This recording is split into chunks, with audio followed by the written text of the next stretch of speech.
안녕하세요. 판도라입니다. 이번 시간에는요. 이지집합건물 회계컨설팅 네이버 카페에 올려드린 내용입니다.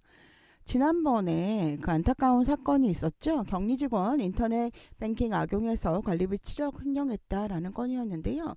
그것에 대해서 예방법에 대해서 좀 한국아파트신문에서 적어주셔서 저도 여러분들께 설명을 드리고자 가지고 와봤습니다. 격리직원께서 그 인터넷 뱅킹을 악용해 관리비 7억을 횡령했다라는 거고요. 이분이 한 군데서 25년을 근무를 했나 봐요. 솔직히 25년을 근무했으면 거의 25년을 거의 8시간씩 거의 이상 근무를 했으면 집이나 마찬가지인데 이분이 어떤 마음으로 이 돈을 이렇게 빼돌리셨는지 제가 좀 궁금하긴 하더라고요. 어쨌든 1500세대가 사는 광주의 한 대규모 아파트에서 25년째 일하던 격리 직원이 인터넷 뱅킹을 활용해 7억 원대의 관리비를 빼돌리고 잠적했다는 고소장이 접수돼서 경찰이 수사를 나섰고요. 관리 현장에서는 인터넷 뱅킹 사용을 위한 안전장치와 지출관리 시스템 재점검이 필요하다는 목소리가 나왔다. 7억 원을 10여년간 약 7억 원의 관리비를 횡령한 혐의 이라고 하시는데 인터넷 뱅킹으로 하셨다고 하시는데요. 관리사무소 측은 5일날 B씨가 무단 결근해 다른 직원이 대신 은행에 업무를 보러 갔다가 관리비 통장이 비어있는 것을 확인해서 이 횡령 사실을 알게 됐고 B씨는 아파트가 인터넷 뱅킹으로 관리비 처리 업무를 시작한 때부터 관리비를 빼돌린 것으로 파악이 됐다고 합니다. 이전에는 관리사무소장의 직인과 대표회장이 인감을 찍어서 승인을 받도록 했기 때문에 인터넷 뱅킹으로 처리한 이후부터는 출납 권한이 B씨에게 주어졌기 때문인가 봅니다.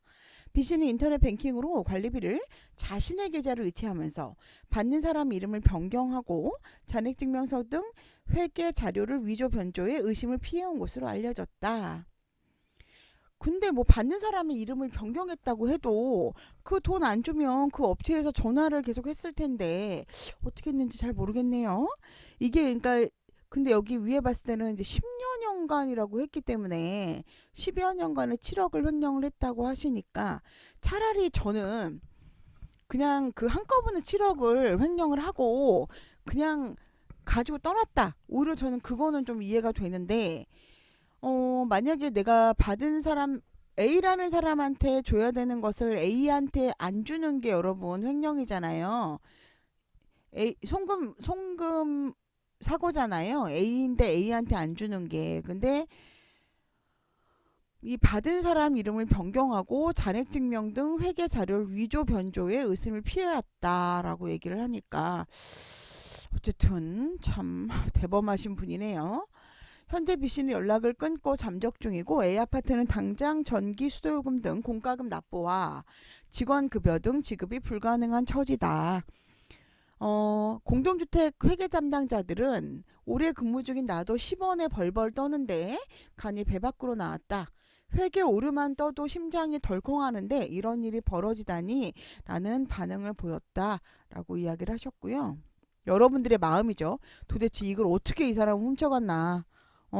그런 마음이 여러분 솔직히 들잖아요. 그죠? 저도 그렇고 여러분들도 뭐 그러시지만 저도 이런 한 장이 틀려도 여러분 다 맞춰요. 저희 관리사무소에서는 그죠? 그리고 뭐 커피도 비싼 거 못 사 먹잖아요. 카땡 같은 거는 비싸서 안 사 먹고 그 맥심 뭐 유튜브니까 뭐 제 유튜브니까 말해줘야겠죠. 맥심 같은 거는 우리 맥심 커피 막 이런 것만 사 먹잖아요. 녹차나 맥심 커피 심지어 엄청 비싼 우리나라 그 정말 5위 10위 안에 드는 아파트도 대표회장님이 비싼 거 먹지 말라 그래서 그거 2개만 딱 사놓고 먹는다고 하던데 어쨌든 아이고 그래서 백선의 이지집합건물 회계컨설팅 대표 접니다. 현장에서는 이런 단위만 틀려도 스트레스를 받고 입대위나 입주민의 의심으로 힘들어하는데 아니 제가 예전에 어떤 일이 있었냐면 제가 부가 대행을 해주는 곳이 있는데 그 위에가 경비비고 아래가 청소비예요. 근데 여기가 500이고 여기가 1500이고 여기가 500인데 제가 요거를 반대로 부과를 한 거예요. 근데 금액은 맞아요, 전반적으로. 경비비도 맞고 청소비도 어차피 n분의 1방 하는 거니까. 근데 이것도 엄청나게 저희는 큰 사건사고라고 생각을 하고, 부과를 안 하면은 막 어떻게 해야 되는지 전전긍긍하고 막 이런 분들 엄청 많단 말이죠. 그런데 많은 격리 직원들도 이번 사건에 함께 화내고 있다라고 전했다. 제가 요거는 꼭 좀 우리 기자님께 써달라고 이야기를 드렸어요. 우리 얼마나 많은 분들이 열심히 하고 있는데 이런 분 때문에 이렇게 고통을 당해야 되냐. 제가 이렇게 얘기를 드렸더니 이렇게 좋게 써주셨네요.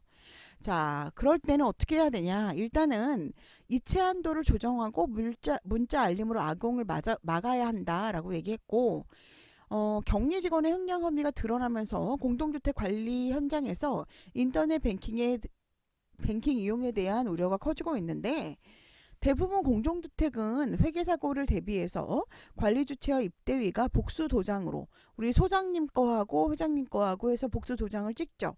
통장에서 이미 지출을 하고요. 관리비 지출 등은 은행 창구에서 직접 방문해서 처리를 하고 있습니다. 실질적으로 여러분, 그죠? 그리고 투명성 강화를 위해서 지출 업무 후에는 은행 출금 점포 결제를 우리 소장님한테 바로 확인하는 거죠. 소장님 확인하시죠. 통장 인출 내역 결제 보고를 직접 이제 소장님이 바로 우리가 은행 갔다 오면 보잖아요. 김말동한테 보낸 거 김말동한테 보냈는지 확인만 하면 되잖아요. 그죠? 인터넷 뱅킹 개설은 불가피해요. 왜냐하면 우리가 요즘 옛날에는 요즘 같은 경우에는 뭐 XPRP에서 요거를 이제 확인할 수 있는 그런 거를 보여주기도 하지만 옛날에는 이거 돈 내고 유료로 했었고 또 그 인터넷 뱅킹으로 해야지 뭐 중간 관리비 정산을 하려 그러면은 이 사람이 돈을 냈는지 안 했는지 막 확인도 해야 되고 우리가 매일매일 은행을 갈 수는 없고 그러다 보니까 요렇게 그 인터넷 뱅킹이나 빠른 조회 서비스를 신청을 했었죠. 빠른 조회 서비스나 인터넷 뱅킹, 조회 서비스. 인터넷 뱅킹을 해야 조회를 할 수 있으니까요. 근데 빠른 조회 서비스가 또 안 되는 곳이 있단 말이에요. 그러면 인터넷 뱅킹을 개설을 했어요. 인터넷 뱅킹을 개설을 해서 첫 번째, 이체 한도를 낮은 금액으로 설정하죠. 1원으로 설정을 하죠. 그럼 내가 365일 동안 해도 365원밖에 안 되잖아요. 그죠? 그렇기 때문에 이체 한도를 낮은 금액으로 설정을 하고 또 우리 OTP 카드라는 게 있잖아요. 그래서 이렇게 생긴 거, 이렇게 생겨갖고 여기 이렇게 되어 있는 거, OTP 카드를 소장님이 갖고 있는 거죠. 그래서 요걸 할 때마다 경리한테 경리가 가서 저 송금할 겁니다. OTP 카드 그 몇 번 떴나요? 이렇게 얘기하면 소장님이 알려주시죠. 그렇게 한다거나 또 세 번째로는 그 문자 만약에 우리가 100만 원을 찾아 그러면 100만 원을 찾았을 때는 소장님 문자로 뜨게 하는 거예요. 그렇게 하면은 이 내가 찾은 금액이 1000만 원을 막 1000만 원인데 이거를 300만 원으로 위조를 했다 그래도 이미 1000만 원짜리 전표가 떴잖아요. 그런 식으로 했기 때문에 첫 번째로는 인터넷 뱅킹이 불가하다면 이체 한도를 낮게 설정하고 문자 알림 서비스를 신청해서 돈이 빠져나갈 때 소장님이 확인해야 되고 은행 실물 보관 OTP 카드를 소장님이 보관을 해서 그리고 가장 중요한 거는 소장님들께서 이렇게 확인을 실물을 자주 확인해야 됩니다, 여러분. 실물 확인이 매우 중요해요, 여러분. 왜냐면 통장은 위조하기가 제일 어렵거든요. 그러니까 소장님들께서도 우리 격리분이 대부분 다 정말 훌륭하고 열심히 하는 격리분인데 이런 분들이 있잖아요. 실질적으로. 그렇기 때문에 문제가 발생을 하잖아요. 그래서 회계점검 시스템 다시 점검하기 위해서 광주시장 우리 서금석 회장님은 공동주택 회계 및 금전사고를 예방하기 위해 내부 통제 시스템 체크리스트를 배포를 했다. 그래서 광주시가 제시한 점검사항은 아래와 같다. 통장 명의자 도장 및 자금 집행할 때는 우리 소장 배치신고 직인으로 등록하고 회장 복수 등록해서 각각 보관하고 소액 현금 출납외에는 인터넷 뱅킹으로 출납하지 않도록 해야 되고 자금 집행 승인은 입대위와 주택관리업자 간 위탁관리 계약이나 내부 규정에 따라 회계 담당자가 소장을 거쳐 소회장의 승인을 받은 후에 자금을 집행한다. 이게 뭐냐면 여러분 그 저 프로그램 우리 아파트 매뉴얼 오픈 매뉴얼 있잖아요. 걔네가 처음으로 이거 개발한 건데요. 뭐냐면 이렇게 그 소장님이 책 승인하고 회장님이 승인하는 마지막 단계에서 계좌번호와 누구죠? 이 이름, 거래처 이름, 그다음에 금액을 오케이를 해줘야 돼요. 그래야지 여기에 있는 금액만 어떻게 된다? 인터넷 뱅킹이 가능합니다. 이게 어떤 걸 막냐면 우리가 은행을 가서 송금을 할 때 있잖아요. 은행 가서 송금을 하는데 사실 끝나고 와서 확인하면 땡이에요. 근데 이걸 안 하시는 분들이 있잖아요. 소장님들이 이거 확인 안 하는 분도 있단 말이에요. 은행에서 우리가 출금전표를 다 끊어가지고 대체를 본인한테 하는 경우도 있어요. 이런 경우를 막기 위해서 이렇게 자금 집행을 승인할 때 그런 아예 프로그램이 딱 있어서 요 사람들한테 회장님이 이렇게 체크를 해줘야지 그 이름과 그 계좌번호로 송금할 수 있는 시스템이 있다라는 거예요. 오픈 매뉴얼에. 이게 요즘은 아마 그 다른 회계 프로그램들 있잖아요. 회계 프로그램에서도 요거를 응용해서 XPRP에도 있는가 그런 걸로 알고 있어요. 그리고 통장 및 비밀번호 관리. 소장님이 통장 가지고 소장님이나 우리 경리분이 통장이나 비밀번호를 잘 가지고 있고 도장은 각각 회장님과 소장님이 각각 가지고 있어야 된다라는 거고요. 지출 업무를 죄송해요. 지출 업무를 다른 분이 해야 되는데 이건 좀 어렵죠. 사람이 한 명밖에 없는데 이건 어떻게 하겠어요. 그리고 당연히 그 세금 계산서상에 거래되어 있고 통장 명의상에 일치하는 분께 정말 갔는지만 확인하면 됩니다. 솔직히 말하면 외부에서 우리 은행 가서 하는 거 송금 있잖아요. 그거는 갔다 와서 소장님이 3개만 보면 돼요. 통장, 그 다음에 대체 전표, 그 다음 원래 우리 기한 요거 3개만 보면 됩니다. 그리고 증빙 거래에 대해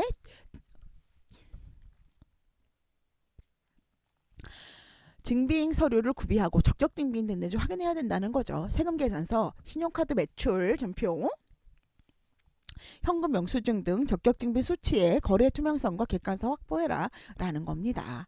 실질적으로요, 이렇게 매월초 은행에서 발행한 예금 잔액 증명서하고요, 실물 통장 꼭 확인해야 되고요. 제가 늘 강조하지만 소장님께서 은행 직원이 갔다 오면 그때 확인하시면 땡이에요, 사실은. 그때 만약에 A한테 보낼 걸 A한테 잘 보내기만 했으면은요, 실질적으로 여러분 송금 사고는 일어나지 않습니다. 아무리 이분이 위조를 하고 싶어도요, 통장 위조하기 쉽지 않아요. 통장에 있는 내용 위조하기 쉽지 않고요. 금액들 위조하기 쉽지 않습니다. 그렇기 때문에 여러분들께서 소장님들께서 이거는 충분히 본인이 조금만 관심이 있다 그러면 이거는 확인할 수 있는 부분이에요. 근데 만약에 이분처럼 7억 원이 있는 통장이 있어요. 이걸 인터넷 뱅킹으로 본인이 다 출금 다른 데로 옮겨놓고 이 사람처럼 행방불명 됐어요. 다음날도 출근 안 해. 이건 알 수가 없죠. 솔직히 말하면. 이거는 그래서 앞에 제가 써드렸던 방법처럼 요렇게 인터넷 뱅킹이 불가피하다면 소장님이 알림 서비스 신청해서 확인하고 OTP 카드는 소장님이 보관하고 이체 한도만 낮은 금액으로 설정하고 그리고 최종 승인하는 이 서비스가 있는데 요런 거 이용하고 하신다 그러면 막을 수 있겠죠. 그러니까 여러분들께서 일단은 이 경리분들이 이런 마음을 안 먹어야 되죠. 당연히 우리 대부분의 경리분들이 이런 마음을 안 먹는데 가끔 뭐 만에 한 명, 뭐 2만에 한 명, 5만에 한 명 이런 경리분들이 이런 마음을 먹으면 그 피해를 당하게 되는 거예요. 특히 이분은 제가 알고 있기로는 자치관리라고 알고 있거든요. 자치관리는 관리 주체가 관리소장님입니다. 그렇기 때문에 관리소장님이 더 큰 피해를 볼 수 있어요. 7억입니다. 7억. 20%만 해도 얼만가요? 그죠? 20%면 28억이에요, 여러분. 2억 8천이에요, 여러분. 적은 돈이 아닙니다. 그래서 여러분들께서 소장님이시라면 이걸 보고 있는 경리분이라면 내가 이런 일 때문에 되게 피해를 입으니까 더 이런 일이 없도록 발생하지 않도록 그냥 막아주셨으면 좋겠다라는 게 저도 제 생각이고요. 소장님이 갔다 왔더니 자료 보여달라 한다고 기분 나빠하시지 마시고 그리고 소장님은 너무 이 경리가 일 잘한다고, 이 경리가 나랑 오래 일했다고, 25년 일했어요. 이 경리는. 완전히 믿지 마세요. 사람을 못 믿는다는 게 아니라 업무입니다. 소장님의 업무라고 저는 생각을 하고요.